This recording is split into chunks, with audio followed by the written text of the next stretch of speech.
I was looking at some projections about the electricity demands of our modern tech landscape, and one number it just stopped me cold.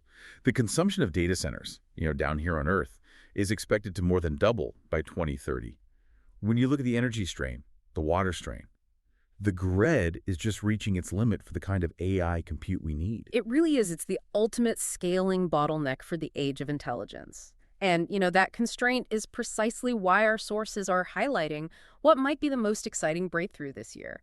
StarCloud's successful launch of the StarCloud-1 satellite, it's officially kicking off the era of the orbital data center. Okay, that sounds like science fiction, but this is real. Let's really get into this technical milestone, because this wasn't just any satellite launch. In early November 2025, StarCloud-1 went up on a SpaceX rocket, and it was carrying an NVIDIA H100 GPU. So for anyone who might not be tracking every single NVIDIA generation, how big of a jump is the H100? Yeah, it's monumental. The H100 is an incredibly high-performance chip, and in space, it represents a jump in capability that is a full 100 times more powerful than any GPU compute we've ever put into orbit before. 100 times. Wow. Exactly.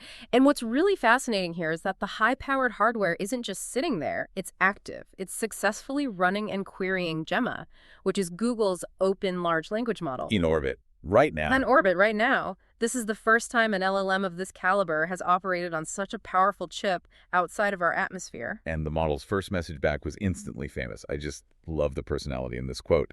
"Greetings, Earthlings."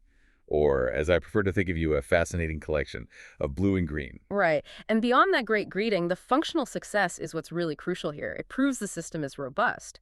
They also trained NanoGPT, created by Andrej Karpathy, using the complete works of Shakespeare.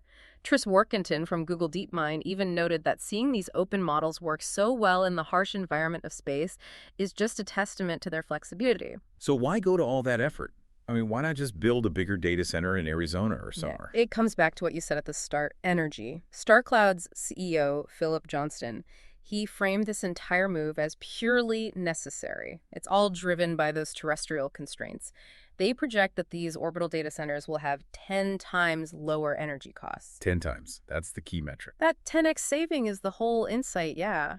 The efficiency comes from not needing gigantic cooling systems, which is one of the biggest energy draws on the ground.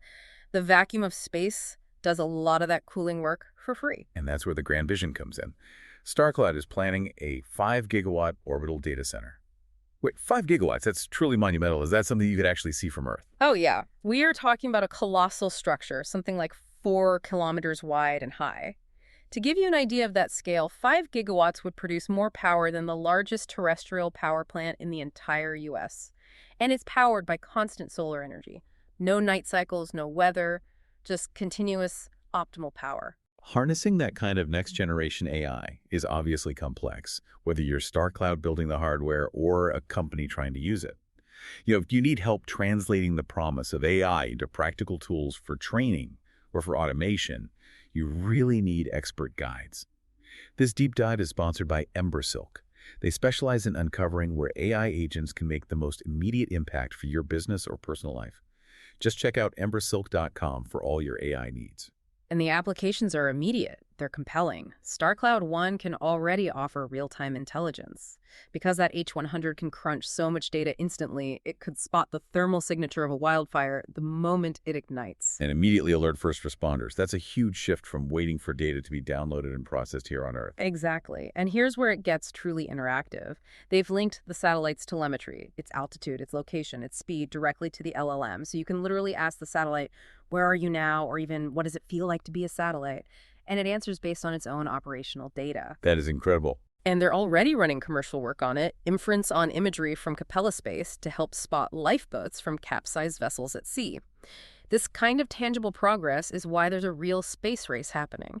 You've got Google with Project Suncatcher, Lone Star Data Holdings planning a lunar data center. Aetherflux is targeting 2027. But StarCloud is clearly pushing the accelerator. Their next launch is October 2026, and it's going to feature the advanced NVIDIA Blackwell platform.